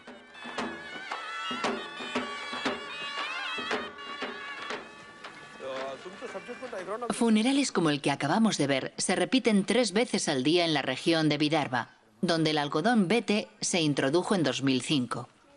Es cierto que a pesar de no ser un fenómeno nuevo en la India, con la introducción de los transgénicos se ha incrementado notablemente. Pero pocos han denunciado este escándalo internacional que enfrenta en un combate desigual al fuerte con el débil.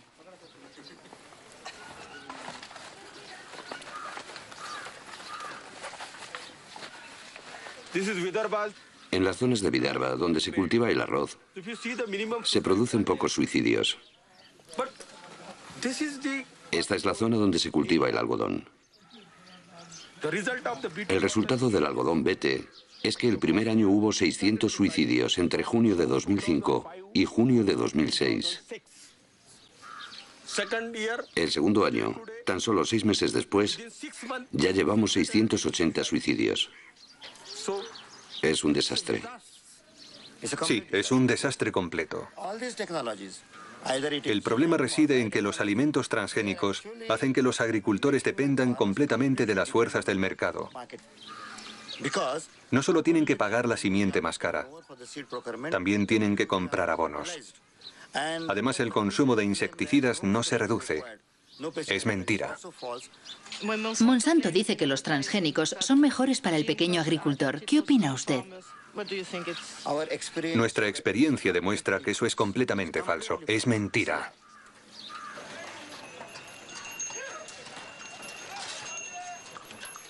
Este día de diciembre de 2006, la revuelta planea sobre el mercado de algodón más importante del estado de Maharashtra. 3 días después del rodaje de estas imágenes, estalló la revuelta y decenas de campesinos, entre ellos Kishore Tiwari, fueron detenidos. Nos ofrecen un precio muy bajo por nuestro algodón. Los campesinos están muy nerviosos. ¿A cuánto asciende tu deuda? ¿A cuánto asciende tu deuda? 52.000 rupias, 60.000 rupias, 50.000 rupias, 20.000 rupias, 50.000 rupias, 15.000 rupias. ¿Cuántos de vosotros no plantaréis algodón BT el próximo año? No quieren cultivar algodón BT.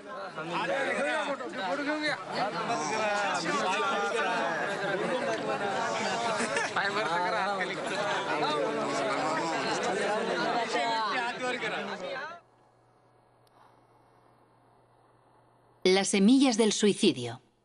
Es el título de un libro escrito por Vandana Shiva.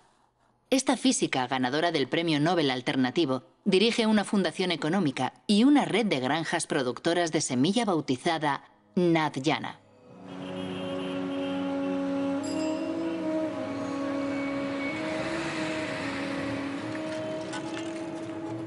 Vandana Shiva ya luchó contra la primera revolución verde, aquella de los años 60 que introdujo la agricultura industrial en la India. En la actualidad denuncia la que ella denomina Segunda Revolución Verde, la de los transgénicos de Monsanto protegidos por patentes. La diferencia entre las dos es que la primera Revolución Verde fue dirigida por el sector público y las agencias gubernamentales controlaban la investigación. La Segunda Revolución Verde está dirigida por Monsanto. La segunda diferencia es que la primera Revolución Verde tenía el objetivo oculto de vender más productos químicos, pero su motivación principal era producir más alimentos y alcanzar la seguridad alimentaria. Al final, aunque se hiciera en detrimento de otros cultivos como las leguminosas, se produjo más arroz y trigo para alimentar a la gente. La segunda Revolución Verde no tiene nada que ver con la seguridad alimentaria. Su único objetivo es aumentar los beneficios de Monsanto. Ellos siempre han dicho que la manipulación genética es un medio para conseguir patentes. Ese es su verdadero objetivo. Si observan la estrategia de investigación que Monsanto desarrolla en este momento, la compañía está probando una veintena de plantas en las que ha insertado el gen BT, la mostaza, el gumbo, la berenjena, el arroz, la coliflor. Una vez que imponga como norma el derecho de propiedad sobre los granos modificados genéticamente, podrá empezar a cobrar derechos de autor. Todos dependeremos de Monsanto por cada semilla que plantemos y cada campo que cultivemos. Si controla las simientes, controlará la alimentación. Y ellos lo saben, esa es su estrategia. Eso es más poderoso que las bombas, más poderoso que las armas. Monsanto responde a estas enérgicas acusaciones afirmando que nada de eso es cierto y esgrime los compromisos de su promesa: integridad, diálogo, transparencia, compartir. Queremos participar de forma constructiva en el proceso por el cual sociedades de todo el mundo intentan encontrar buenas respuestas a esas cuestiones. ¿Los productos serán seguros para el medio ambiente? ¿Cómo afectarán a la biodiversidad? ¿Cómo afectarán a otras plantas, insectos y pájaros? ¿Qué ocurre con el cruce de genes? ¿Qué ocurrirá si los genes invaden especies salvajes? Para mí todo eso significa, entre otras cosas, escuchar atenta y respetuosamente todos los puntos de vista. Como quien no quiere la cosa, Robert Shapiro acaba de hablar de un tema muy delicado que preocupa extraordinariamente a todos los detractores de los transgénicos: la contaminación transgénica. Monsanto prefiere hablar de presencia accidental como consecuencia del orden natural. Al parecer, los transgénicos ya han contaminado el maíz mexicano. Eso es lo que demuestra un estudio publicado por la revista científica Nature, firmado por el profesor Ignacio Chapela, de la Universidad de Berkeley. El artículo ha provocado una intensa polémica.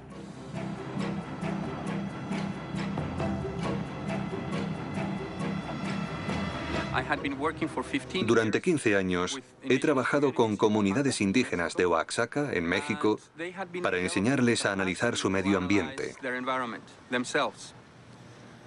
Uno de mis estudiantes les está enseñando a detectar los alimentos transgénicos. Llevamos una lata de maíz americano en conserva que tenía que servirnos de control positivo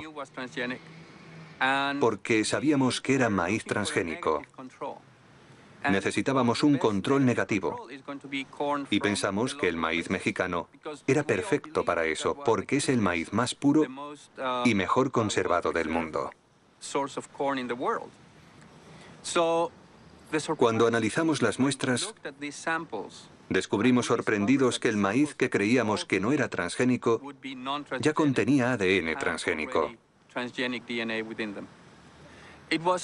Fue una gran sorpresa comprobar que las variedades tradicionales, preservadas y mantenidas localmente desde hacía 10.000 años, ya estaban contaminadas por transgénicos procedentes de Estados Unidos.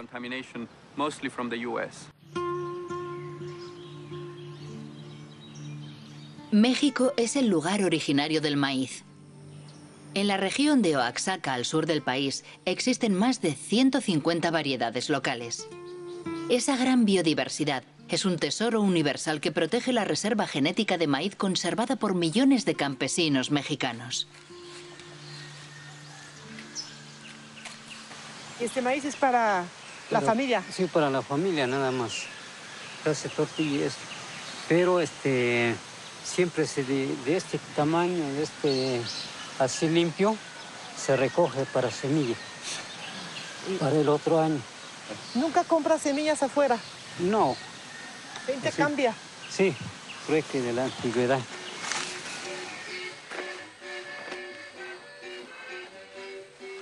Para proteger la diversidad de su maíz, México ha prohibido los cultivos transgénicos.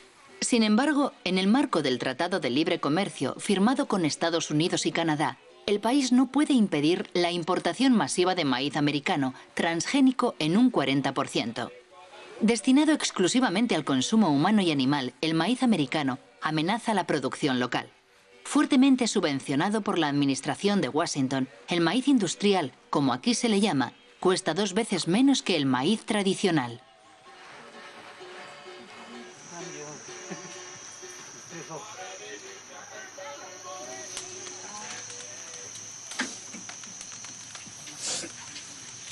¿La tortilla siempre se hace con maíz criollo? Sí. Natural, rinde más. Y alimenta más porque es de la tierra pura.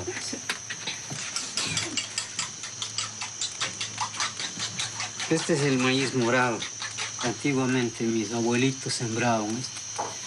Ahorita se sigue conservando. Así es.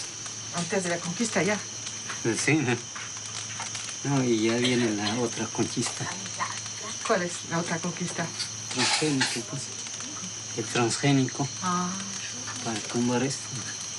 Y desaparecer lo criollo para que reine el maíz hecho. Vamos a depender mucho de eso porque vamos a tener que poner fertilizante que ellos vendan, insecticida que ellos vendan. Todo lo que ellos tengan que vender, tenemos que comprarlo para que haya maíz, si no, no va a haber. Sin embargo, el criollo, sin ponerle abonos, ni insecticida, ni nada, Por lo menos así está.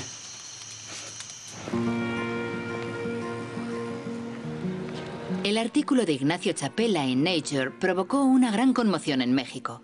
El Instituto Nacional de Ecología confirmó la contaminación del maíz mexicano.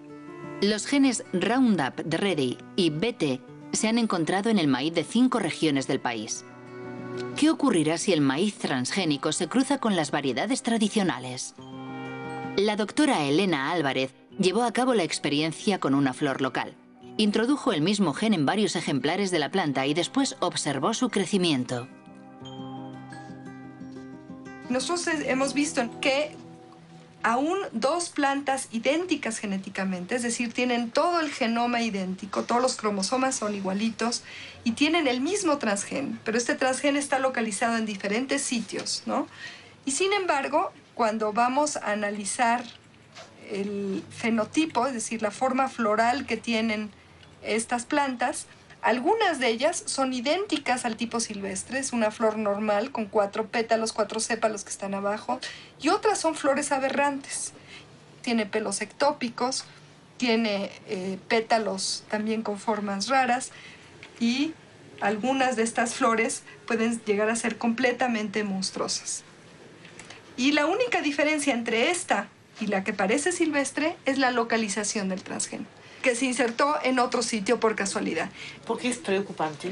En México, una vez que estas semillas sean liberadas al ambiente, es muy probable que los transgenes vayan y se inserten en los genomas de las razas criollas mexicanas. Esto no se puede controlar. Una vez que se libera al ambiente y que hay entrecruza, que la va a haber porque el maíz se poliniza abiertamente por viento, entonces el fondo genético del criollo puede hacer que el mismo transgen tenga efectos distintos, ¿sí?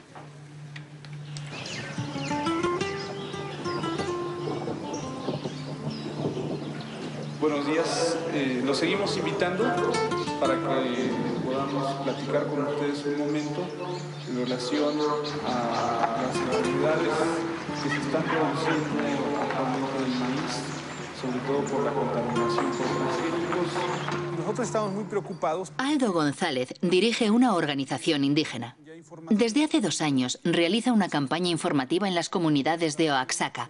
Los temores expresados por la doctora Elena Álvarez ya han sido verificados sobre el terreno. Yo voy a mostrarles ahora algunas imágenes de plantas de maíz que hemos encontrado aquí en la región de la Sierra Juárez y que nos gustaría saber si ustedes las han visto, ¿no? Opa, estas no son.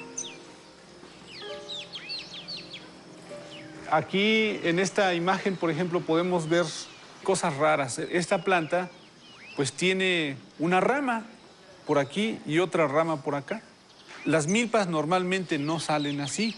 Digamos, sale una hoja y arriba sale un jilote, ¿no?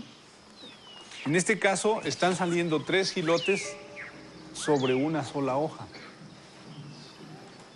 Son monstruos.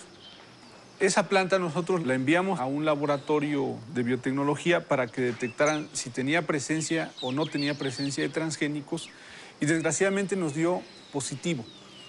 Miren, plantas como esta las hemos encontrado sobre todo en la calle, en algún jardín, porque seguramente alguien fue a comprar el maíz a la tienda y pues iba caminando y se le cayeron algunos maíces y esos maíces crecieron, ¿no? Y entonces de esa manera es como se puede producir la contaminación a las plantas nativas de maíz.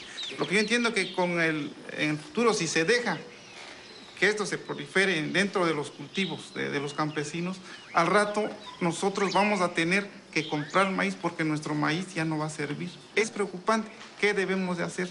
¿Cómo le vamos a hacer, no? Una de las recomendaciones que nosotros estamos dando es que si nosotros vemos cosas raras en algún momento, pues le quitemos la espiga, ¿no? Porque la espiga es donde sale el polen. Entonces decimos aguas, ¿sí? Tenemos que ser más vigilantes con nuestras milpas.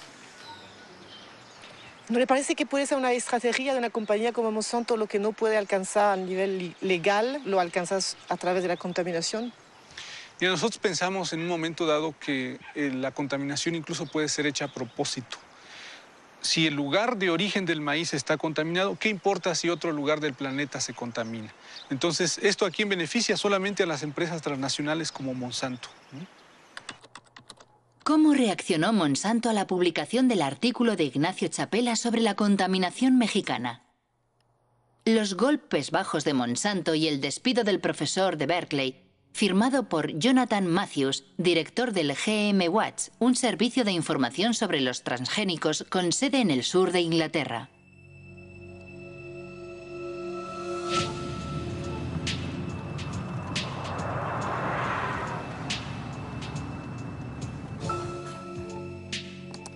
Según Jonathan Matthews, Ignacio Chapela ha sido víctima de una campaña lanzada en AgBioWorld, una página web partidaria de los transgénicos.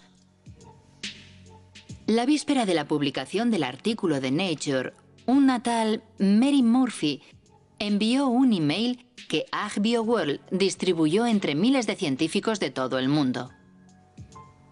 Decía así: los activistas sin duda van a hacer correr el bulo de que el maíz mexicano ha sido contaminado por genes de maíz transgénico. Al día siguiente, una tal Andura Smetasek envía un segundo email. Ignacio Chapela, activista antes que científico. Es verdaderamente una campaña de difamación. Los 2 primeros días entran en escena Murphy y Smetasek. A continuación, otros científicos reaccionan diciendo: tenemos que hacer campaña contra eso. Tenemos que inundar Nature con emails que digan que ese estudio no es serio. He pasado mucho tiempo investigando quiénes eran Smetasek y Murphy. Por lo que respecta a Smetasek, si consideramos los datos técnicos de sus emails, vemos recibido de y la dirección del remitente, y después un protocolo de Internet. Solo hay que copiarlo y buscarla en un anuario de páginas de Internet.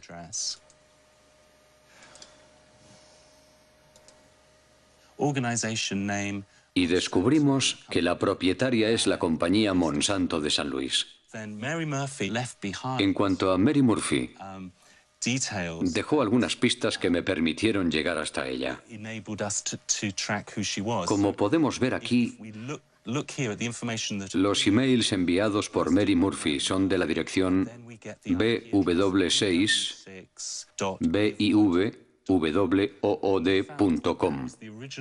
Investigando, descubrimos que bitboot.com es el nombre de una agencia de comunicación llamada Group Vivin y que entre sus clientes se encuentra Monsanto. Falsos científicos. ¿Realmente son golpes bajos? Sí, podemos hablar de métodos muy sucios que pisotean la ética más elemental. Demuestran que se trata de una empresa capaz de cualquier cosa por imponer sus productos en todo el mundo, incluida destruir la reputación de todos aquellos que se pongan en su camino. La prensa británica se hizo eco de las acusaciones de Jonathan Matthews, pero Monsanto ha preferido ignorarlo. Mientras continúa su imparable ascensión, la firma defiende su visión de un mundo transgénico que supuestamente resolverá los problemas del hambre y el medio ambiente en perfecta armonía. La experiencia práctica demuestra claramente que la coexistencia entre la agricultura transgénica y la agricultura convencional o biológica no solo es posible, sino que existe de forma pacífica en todo el mundo.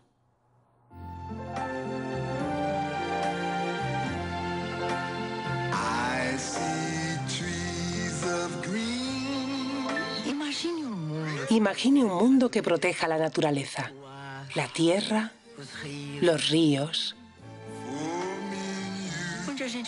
donde la gente pueda producir maíz con menos productos químicos y sin matar los bosques.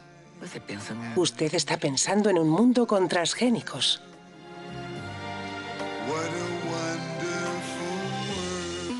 Una iniciativa de Monsanto con el apoyo de la Asociación Brasileña de Nutrición.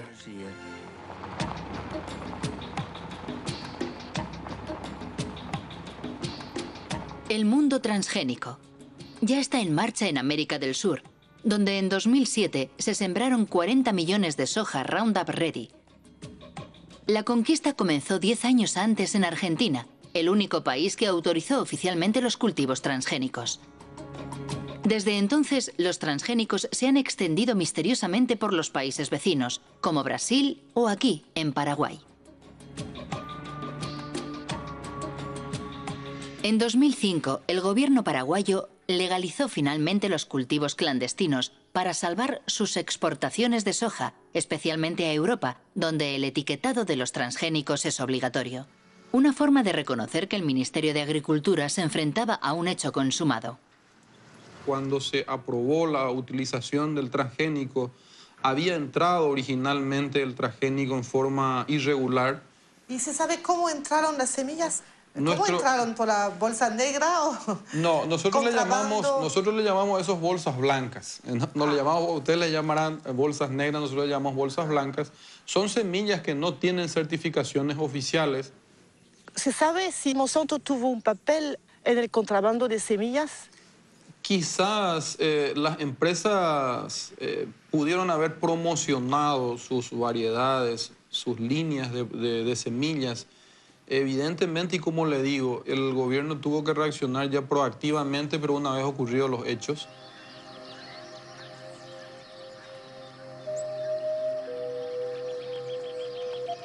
Sea cual fuere su origen, el contrabando fue un buen negocio para Monsanto. Desde que los cultivos fueron legalizados, la compañía ha conseguido que los productores paguen derechos por cada tonelada de soja producida. Igual que en Brasil.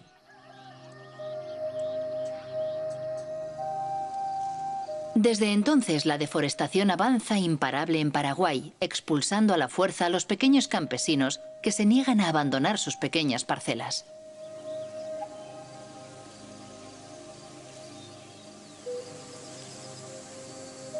Jorge Galeano dirige una organización campesina que lucha contra el avance de lo que llama el desierto verde. Así como estamos teniendo acá una muestra de lo que es el sojal, en realidad es solamente un monocultivo que destruye todo lo que está a su paso, ¿verdad? Entonces, estos eran totalmente bosques y, digamos, partes de la agricultura familiar campesina que conviven con las plantas, con los árboles, ¿verdad? La mandioca, el maíz. ¿Le parece, Jorge, que el monocultivo transgénico puede convivir con las producciones de los pequeños campesinos aquí? Nosotros estamos seguros que no. No puede convivir, no son compatibles. Es una guerra silenciosa que va eliminando comunidades campesinas, familias campesinas, biodiversidad que tenemos en el campo.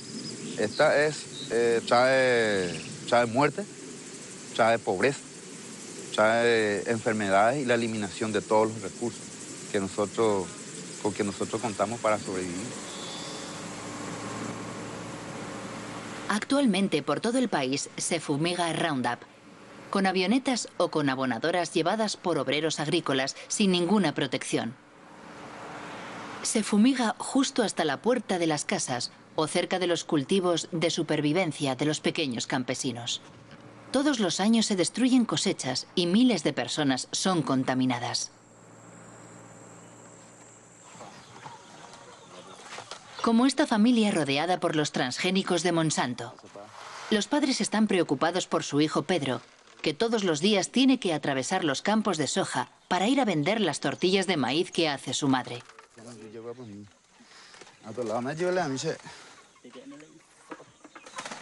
¿Desde cuándo tiene eso? Le empezó hace 15 días. Empezó por el pie y después se le extendió. Así fue como empezó. ¿Le duele la cabeza?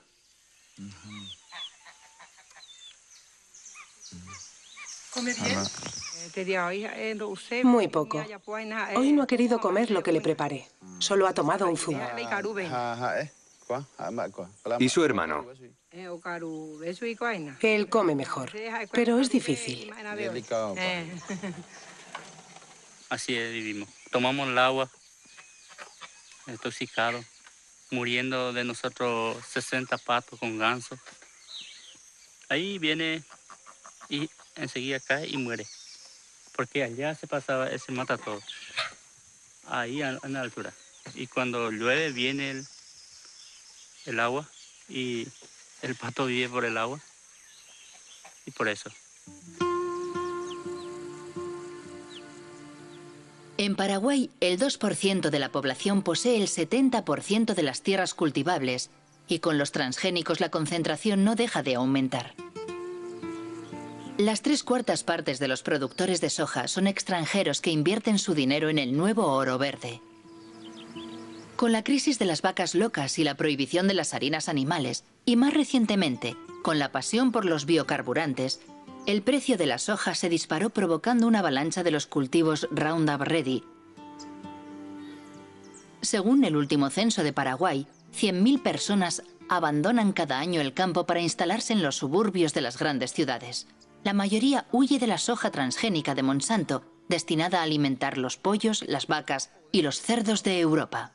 Ñaña, imítala sobre el modelo de producción. Vamos a hablar del modelo de producción de soja transgénica promovido por Monsanto. Es una empresa multinacional presente en el mundo entero, cuyo objetivo es controlar toda la producción de alimentos en el mundo. ¿Y cómo? A través de la implementación de una agricultura sin agricultor. El resultado es que nos priva de nuestra soberanía alimentaria. Es decir, de la posibilidad de alimentarnos por nosotros mismos, sin depender de nadie para hacerlo. Por eso decimos que tenemos que luchar por nuestra soberanía, tenemos que luchar por nuestras tierras, tenemos que defender nuestra comunidad, tenemos que defender nuestra familia, tenemos que defender nuestro país. Mi familia vive en la ciudad y yo no quiero ir allí. Por eso, yo vivo aquí, porque en la ciudad hay que comprarlo todo, hasta la comida, mientras que aquí lo que sembramos es nuestro. Podemos comer lo que queremos, cuando queremos, mientras que en la ciudad no podemos comer lo que queremos. Quiero añadir que el combate de estas familias por su supervivencia nos concierne a todos. En 2007, Monsanto tenía 18.000 empleados en 50 países. Mientras, sus acciones en bolsa no han dejado de subir y sus beneficios alcanzaron 1.000 millones de dólares. Entre sus accionistas se encuentran fondos de pensiones, bancos, pero también cientos de miles de pequeños accionistas.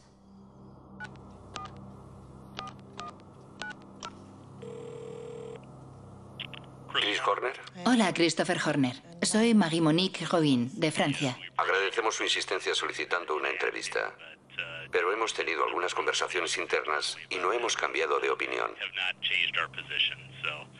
De forma que no tenemos ninguna razón para participar en su documental, porque sospechamos que no será muy positivo para nosotros.